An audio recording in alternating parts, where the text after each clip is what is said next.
Well, Jesse, thank you so much for joining me on the ODAT Chad podcast. Yeah, thanks, Arlena. I'm excited to be here with you. Yeah, this is round two. It's round two. Yeah, thanks for having me back. Appreciate Yeah. I had you on when you were doing your first book tour. This is how you're doing. You've got your second book. That's so exciting. Yes, yes. Thank you so much. I am excited for it. It's coming out soon, very soon. Very soon. Yeah. So I figured I'm like, let's do this early and start getting some buzz going.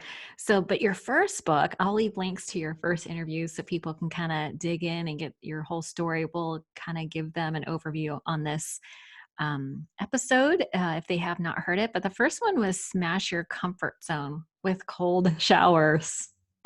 Am I saying that right? Is that the tagline? Nailed it. Yay. And I still have to admit, it's very difficult for me to try to take cold showers. I occasionally get caught in the rain. That's about as close as I get to it. And then this new one is called If Not You, Then Who? Mhm. And that can be taken a whole bunch of different ways, but we'll definitely get into, you talked about, it's addressing some fears. How do we manage our fears? And you have a 20-step, did you say it was a 20-step process, or there's 20 questions, or? Yeah, so it's an acronym called FEARS, and within each of the letters or the like F is focus, focus on your recovery. There's three action steps in that, but some of the other ones like self-care has like 10 to 12 action steps. Since I think it's so important, self-care. Oh my gosh, that's the drum I beat all the time, is about self-care. So we'll dig in. We'll definitely dig into those. But for those who don't know you, you and I are actually going to be on a summit together starting next week, the week of the 25th. I'm not sure this will be out in time for that, but I'm super excited for that because that's the Stress Elimination Summit with our friend Tim Ringhold. So hey, Tim. Little shout out to Tim. But I thought we would start with the lightning round questions. It's just kind of a fun way to get started, and it'll give people sort of a little bit of an insight as to what's important to you and things like that. So the first question is, do you have a favorite recovery book? Or, and I know it's going to be hard for you to pick just one, but maybe one of your top two or three books that have helped you with recovery.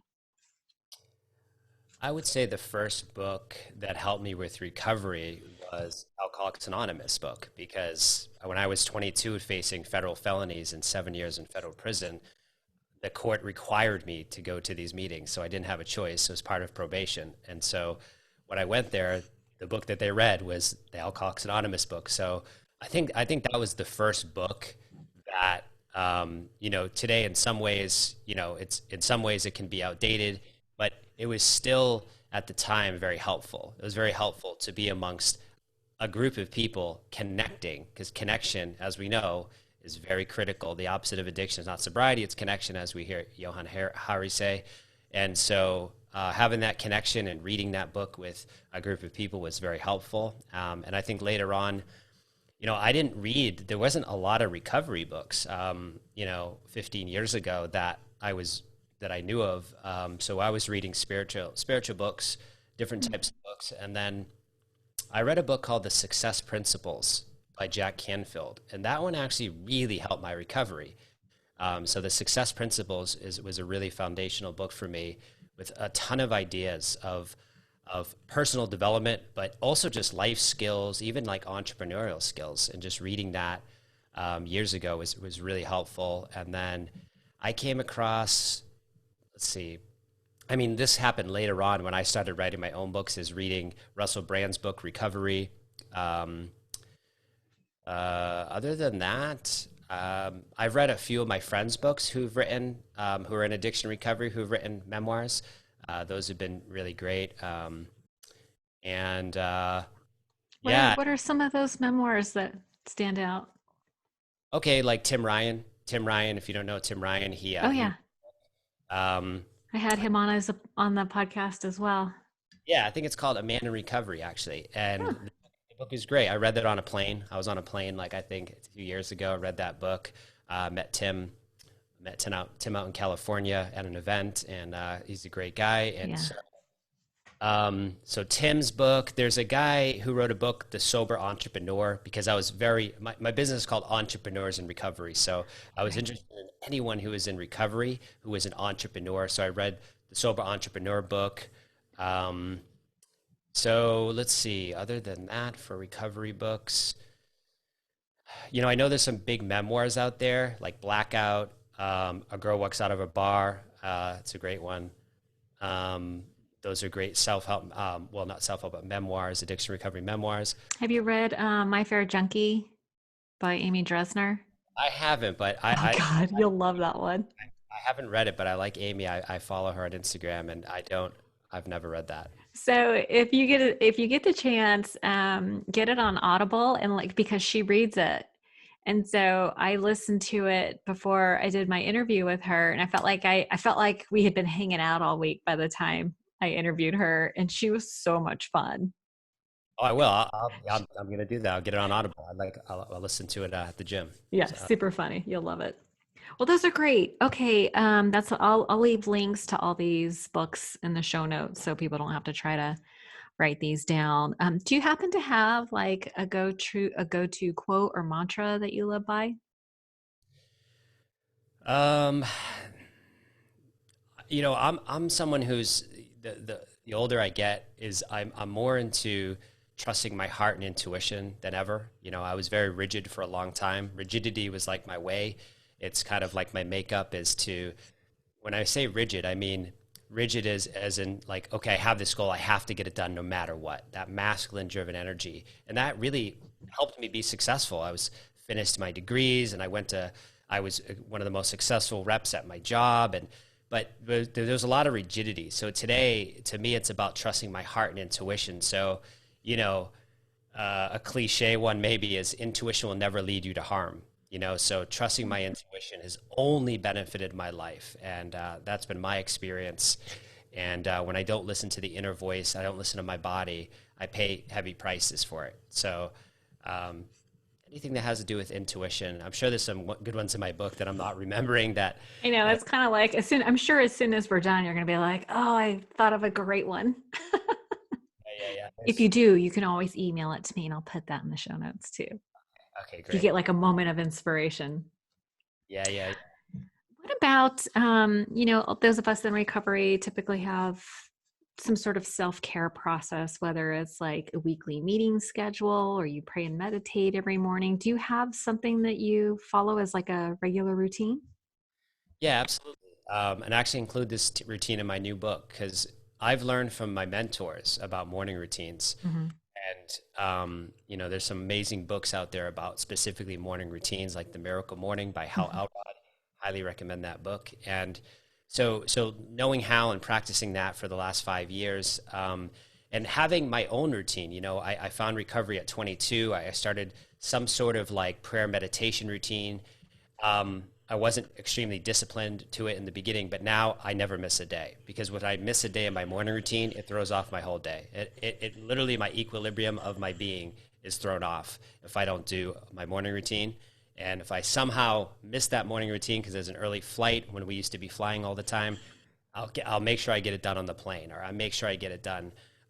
So yeah, the morning routine, it starts off with stretching.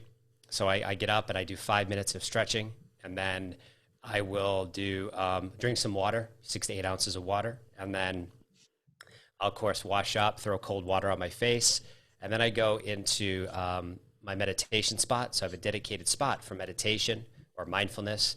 And at that spot, I already have everything I need. So when I get into that meditation spot, I already have my journal, I already have my daily planner, I already have my books I'm going to read, and so I have things I can write, and I sit and I meditate, and I do a silent meditation. Well, it's not a silent meditation. It's actually a heart math meditation. It's saying it in my mind, and then I listen to a guided meditation, and I do that for about. It really depends. I just trust my intuition. So sometimes it's 10 minutes, sometimes it's 20 minutes, and then I write down in my journal what I love and appreciate about myself. I write what I'm grateful for, and then um, I write my intentions for the day. Because today, to me, it's not about doing, doing, doing, doing. It's about being. Who am I being? I'm a human being. So who am I being? And so my intention is to be oneness. My intention is to be wholeness. My intention is to be present.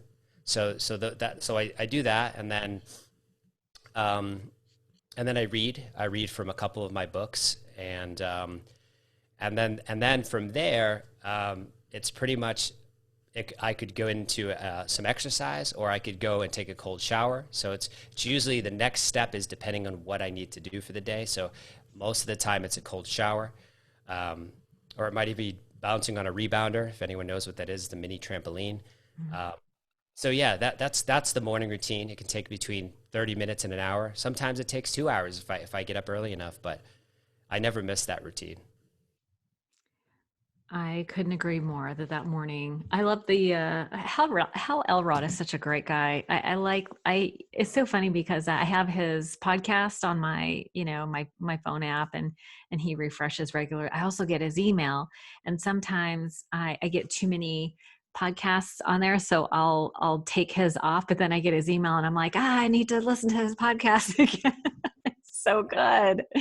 I'm trying to minimize the amount of intake that I have, but he's too good. He's too good.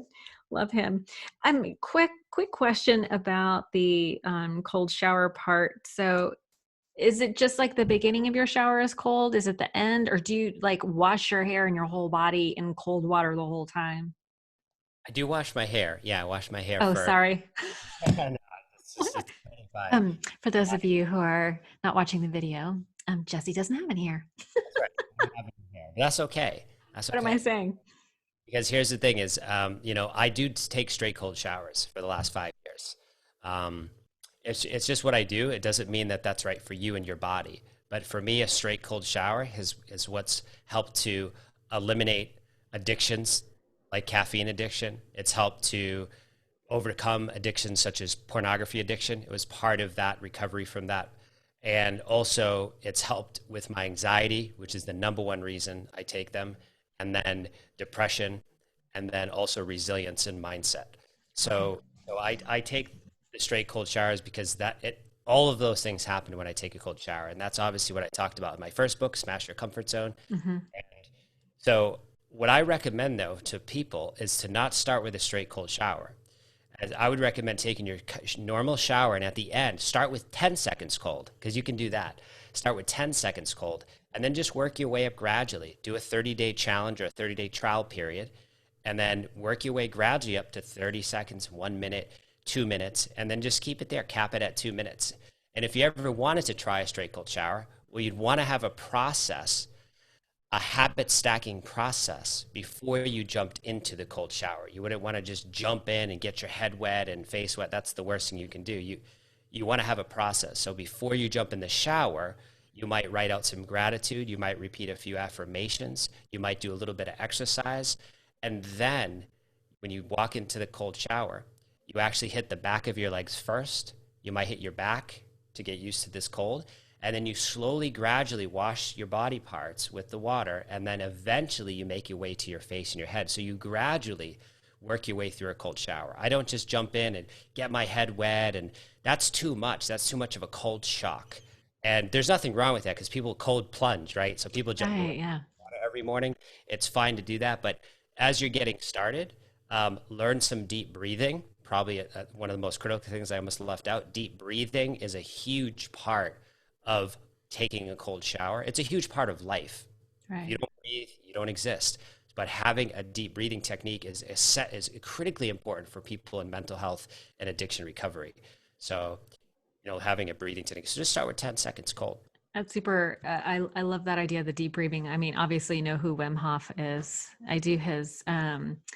He's got I think it's like 10 minutes, 11 minutes, something like that. The deep breathing exercises on YouTube. It's got like 18 million downloads now. I can see why. I'm doing it regularly myself. So I do that first, and then I do a guided meditation in the Excellent. morning. So, but okay, so I'm actually going to try this. I'm going to try the 10 seconds at the end.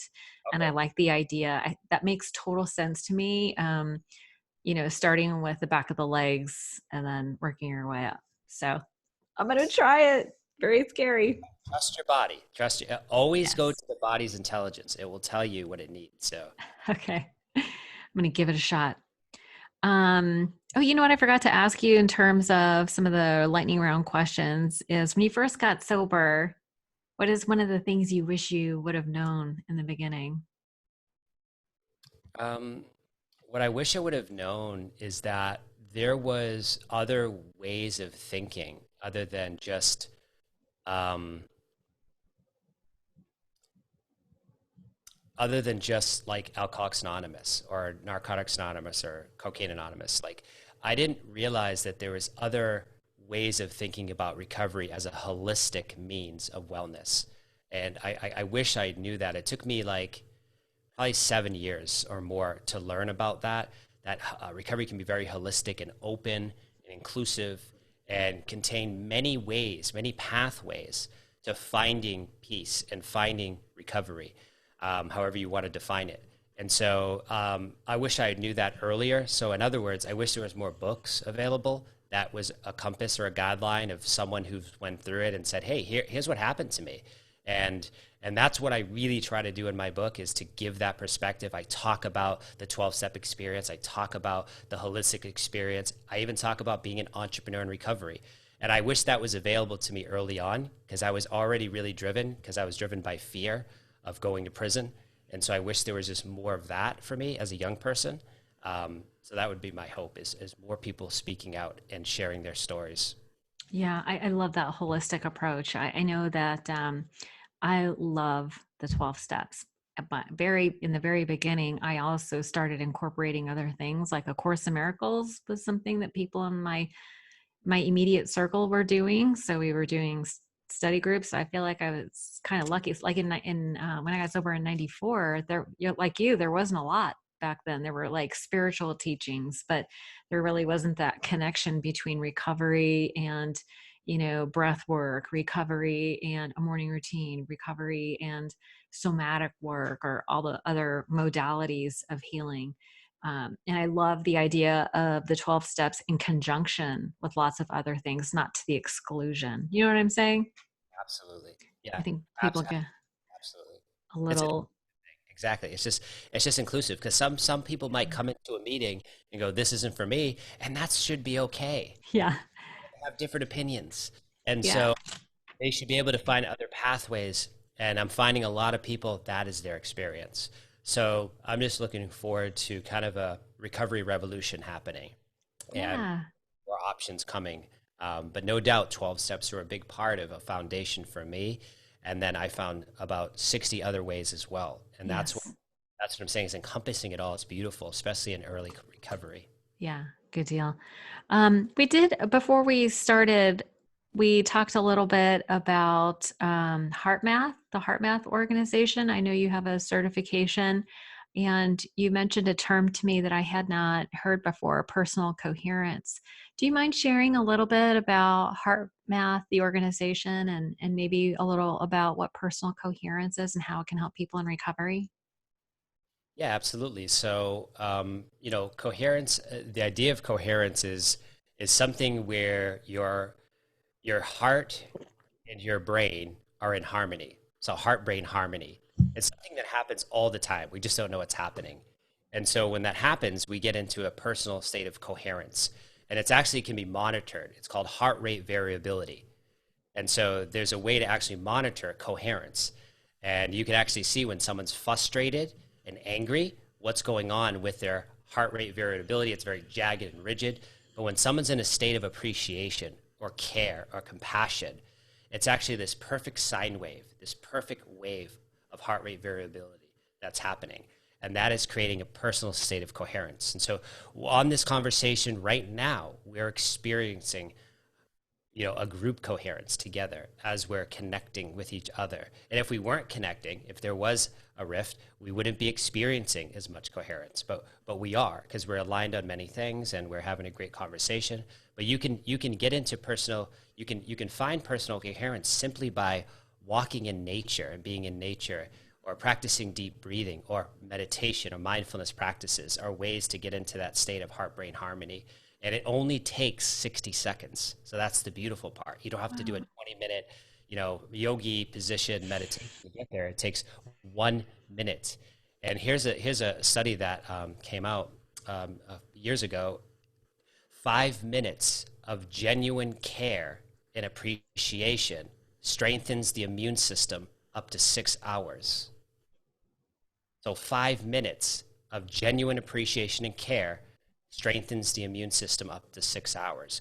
And the opposite is also true. 5 minutes of anger and frustration can deplete the immune system up to 6 hours because of the hormones and steroids that are released in chemical processes.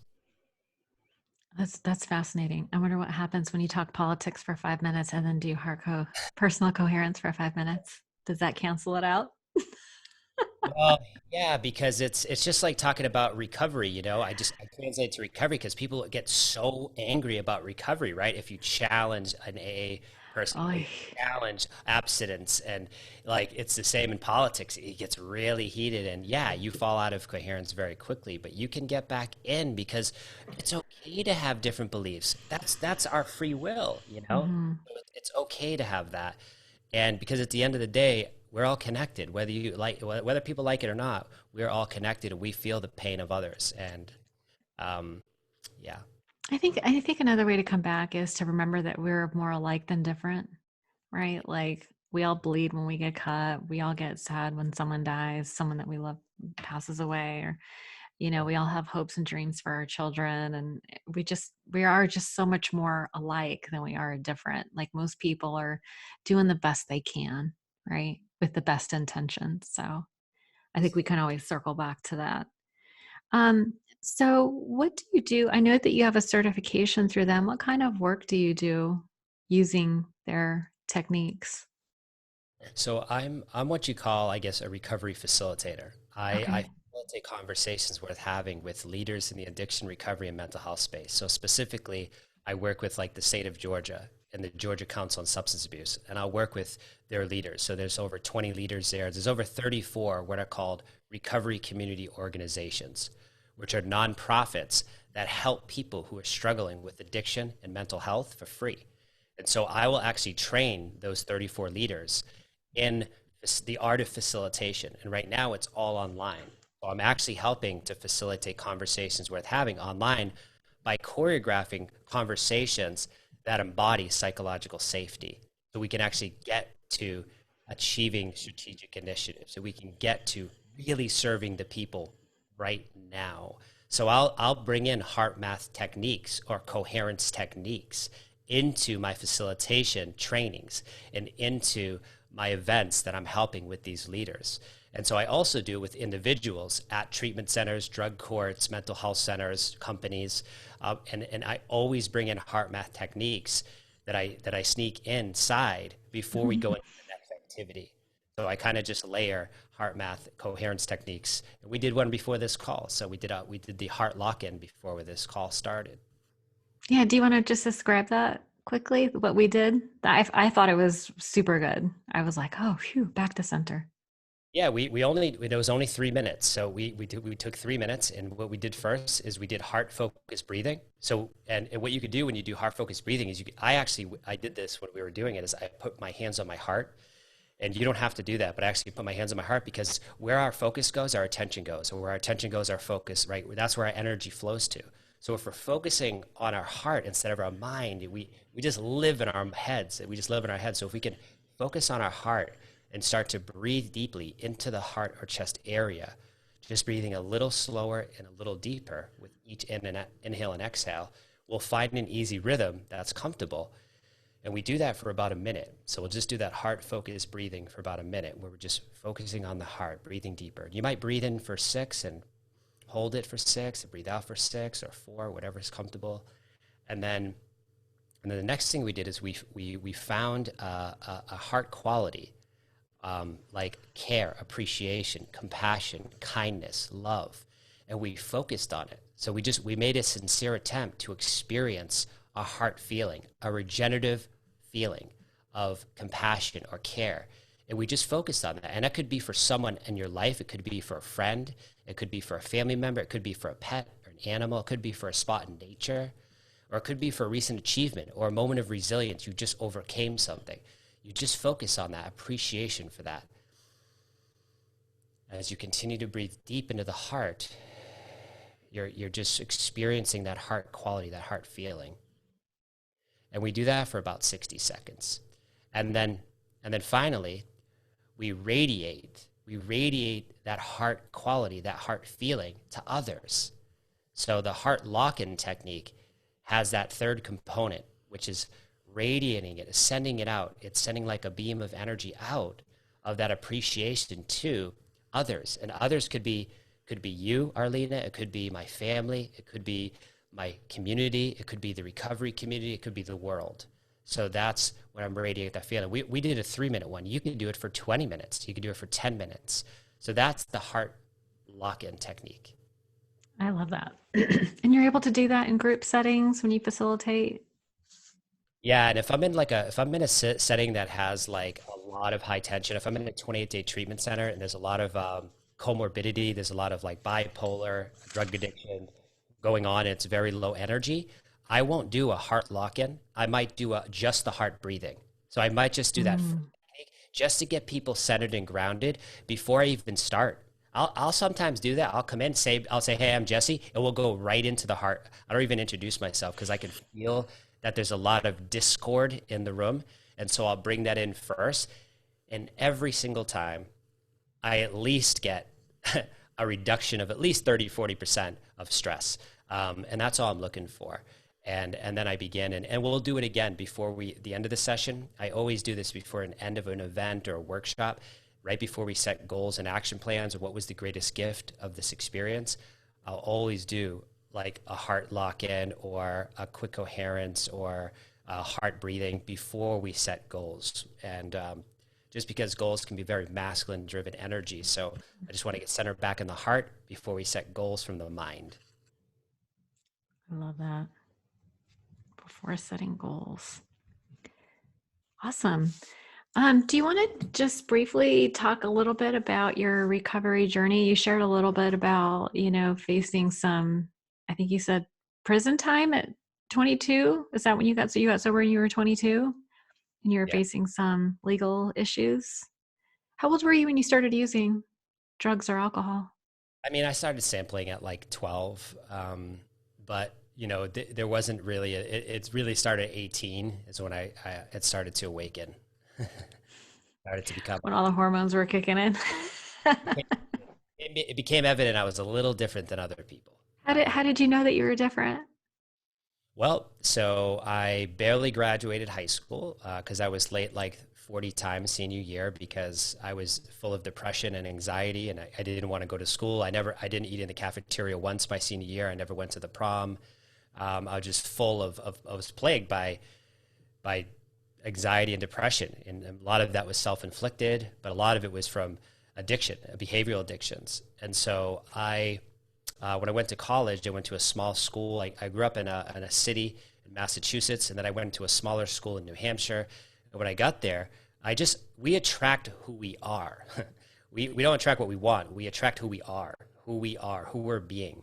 And so I attracted people who were looking to get high. They were looking to escape. And I found people who were getting high and smoking weed and drinking alcohol, 4 days a week. And that's what ended up happening. It went from like 3 days a week to 4 days a week to 7 days a week, a lot of times partying. And eventually I get into all kinds of other drugs, and I flunked out. I flunked out of school, and I hit every jackpot in school. I got arrested by a state trooper and charged.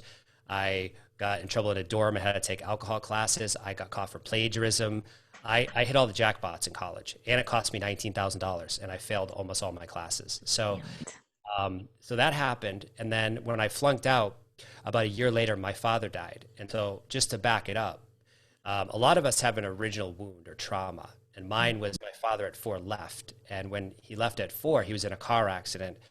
He was an alcoholic. He was in during the Vietnam. He wasn't in Vietnam, but he was in the army. He got addicted and came back and tried to get sober in AA and had a sponsor named Charlie, and met my mom and promised my mom he would never use again. Well, he was still drinking, and he found cocaine again and was in a car accident, was in a coma, pronounced dead, 22 days in a coma, had permanent brain damage. And so from age 4 to 20, we spoke a total of 3 times, and he was very absent-minded. So I lost my dad. It was very traumatic. We had to move 6 times. It was really crazy at the time. So what ended up happening was at 20, when he passed away, even though he wasn't in my life, it was like that cellular memory was still there. Like I could feel so much anger and hate. And the night he died, I picked up cocaine for the first time, and that was his drug of choice. And when that happened, I felt love. I felt a freedom for the first time in my life. I felt wholeness. And so that's a problem. And so that's what I chased for the next 2.5 years. And it led me to getting federal charges because I eventually tried to escape my own self, and I couldn't escape myself. I didn't ask for help, and I got addicted to opioids, Oxycontin, and I found a way to order it myself in unlimited quantities. And I had unlimited Vicodin and Oxycontin coming to me at any time I wanted. And eventually you get caught for that. And I got caught, and I got charged with federal felonies, 7 to 14 years in federal prison. And that's where my life at 22 really shifted gears. And, the judge, but for the grace of God, you can say the judge must have a family member or son in recovery because he didn't send me to prison. And by the way, I just want to add, when I say I was working hard and doing the next right thing every day, that's an understatement. I was doing beyond anyone's expectations when I was facing that prison time. I was not only working full time, I was not only, doing everything I can with positive habits the best I could at that time, going to meetings, doing everything I could. I wasn't messing around. And I showed them that if you send me to prison, you are only going to damage me by sending me to prison because I'm doing the next right thing every day. And some people don't even get that opportunity, but I had an opportunity to push out the trial. And I kept doing the next right thing every day. And the prosecutor really wanted to make he wanted to make an example for the state of New Hampshire to put someone like me away. But I was trying to show him that you're locking me up for addiction. I didn't hurt, it's like we do hurt people. We are the tornado roaring through the lives of others. And I hurt myself, I hurt my family, I did hurt others, but I didn't intentionally harm. You know what I mean? So it was addiction is many times self-inflicted, right? And so I was trying to show them that, and the judge saw it and actually humiliated the prosecutor in court that day of the final day of my hearing. And it was just kind of like a miracle. And it wasn't because I'm someone special. It was because I was doing the next right thing every day. And the last words of the judge, the last words he said to me when the trial got pushed out a year, I had a year recovery, and I was there for my final hearing. And the judge said to me, he's like, "Hey, I'm grateful. I'm so glad you're in recovery, but hey, I'm going to just cut it to you straight. If you screw up, you're serving your whole sentence." End of session. So he really got that message, and I've kept that with me. And today, I'm not that person I was at 22, but so that's kind of the backstory without too many more details. No, that's really good. I think it's so helpful to sort of understand where somebody is coming from when they're talking about recovery modalities and things like that. I think it's so important for people that are helping others that they do their own work. And I know you to be somebody who does all your own work. So I appreciate your story very much. And tell me a little bit about the work that you're doing now. I know you have, you're doing the meeting facilitating, and you're writing books, and you're doing lots of public speaking. If people are looking to work with you, how can they get a hold of you? Yeah, they can just email me. They can just email me, jesse@jesseharless.com, if they're looking to work with me. They can go to recoveryfacilitation.com, and there's a form there if they want to work with me with facilitation. Absolutely. So I would say recoveryfacilitation.com. You can see the work I'm doing in mental health and addiction recovery, or you could just send me an email, and I'm happy to talk. Awesome. Before I turn you loose, I did want to circle back to, we were talking about an acronym for fears, and that you had lots of different steps that people could go to. Can we just sort of briefly cover, what fears stands for, and maybe some of the topics that you cover in your book. I think it's important for people to like get the book so they can take the time to go into each one of these and, process it, internalize it, practice it. But maybe you can kind of give us some highlights. Yeah, absolutely. And thank you so much for having me on your show as well and Yeah. to talk about this. So FEARS is an acronym that it's a recovery toolkit. It's literally a recovery toolkit.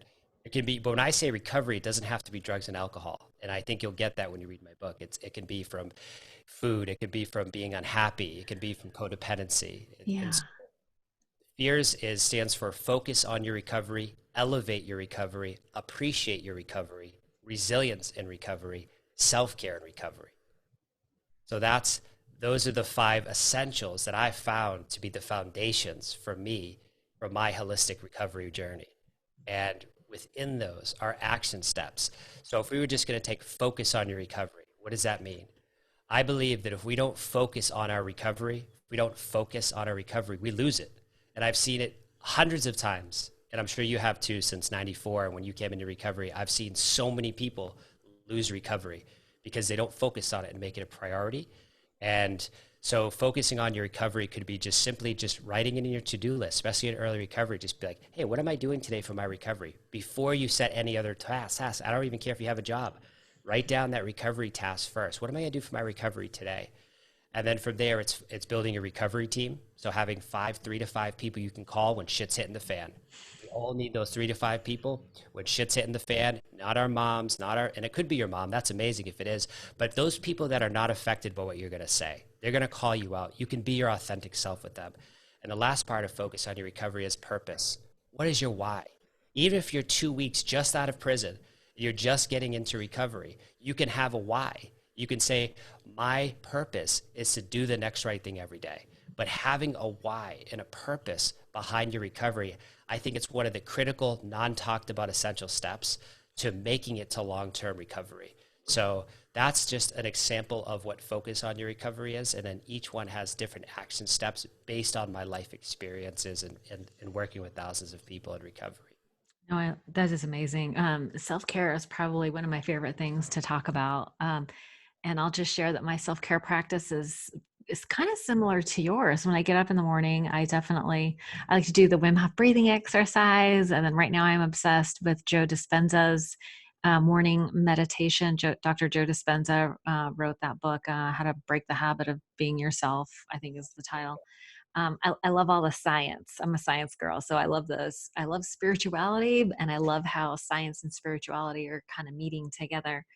But I feel like that self care practice in the morning, I like to do it in the morning because it sets the tone for the day. Like you said, that if you miss it in the morning, then you're off kilter a little bit. And I've definitely, I mean, I experience that now too. If I'm only human, right? So I don't practice my self care like perfectly, but there is no perfect. Sometimes when I don't do it, and then I have that alternate experience, it's my reminder of, oh yeah, that's why I do this, That's right. right? Yeah.